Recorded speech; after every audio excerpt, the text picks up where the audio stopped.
સૌરાષ્ટ્ર મધ્ય ગુજરાતને જોડતો એકમાત્ર જે બ્રિજ છે ગંભીરા બ્રિજ છે તે હાલ ધરાશાયી થવા પામ્યો છે। ખાસ કરીને મોટી દુર્ઘટના છે તે વડોદરા જિલ્લામાં થવા પામી છે। 1 કિલોમીટર લાંબો આ બ્રિજ છે તે ક્યાંક ને ક્યાંક ધરાશાયી થતા અનેક વાહનો છે તે નદીમાં ખાબક્યા હોય તે પ્રકારના દ્રશ્યો સામે આવ્યા હતા। ચોક્કસ પ્રમાણે આપણે સીધા દ્રશ્યો બતાવવાનો પ્રયત્ન કરીશ કે જોઈ શકાય છે કે એક મહિલા સાથે એક પુરુષ છે તે બંને છે તે હાલ નદીમાં જે બ્રિજ ધરાશાયી થતાની સાથે જ તેઓ અંદર ખાબક્યા હતા અને તેઓનું રેસ્ક્યુ છે તે હાલ તંત્ર એટલે કે સ્થાનિક તરવૈયાઓ સાથે તમામ લોકો દ્વારા કરવામાં આવ્યું હતું।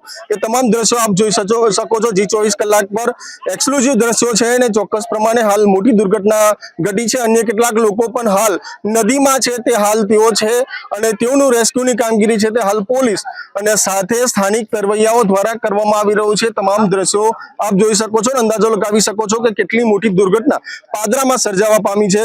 આણંદ અને ગુજરાત એટલે કે વડોદરા જિલ્લા અને આણંદને જોડતો એક માત્ર જે બ્રિજ છે જે મહીસાગર નદી પર આવેલો બ્રિજ છે તે એકાએક ધરાશાયી થવા પામ્યો। તેનો વચ્ચેનો ભાગ ધરાશાયી થવા પામ્યો।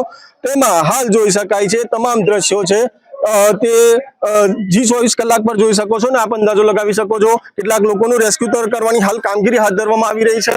હાલ પોલીસ દ્વારા છે તે તમામ રસ્તો છે તે હાલ કોર્ડન કરી દેવામાં આવ્યો છે। કોઈ પણ લોકોને અવર જવર કરવા માટે તેઓને નથી આવવા દેવામાં આવી રહ્યા। ચોક્કસથી હાલ એક ટ્રક પણ છે હાલ જોઈ શકાય છે કે ટ્રક પણ હાલ લટકેલી હાલતમાં જોવા મળી રહી છે।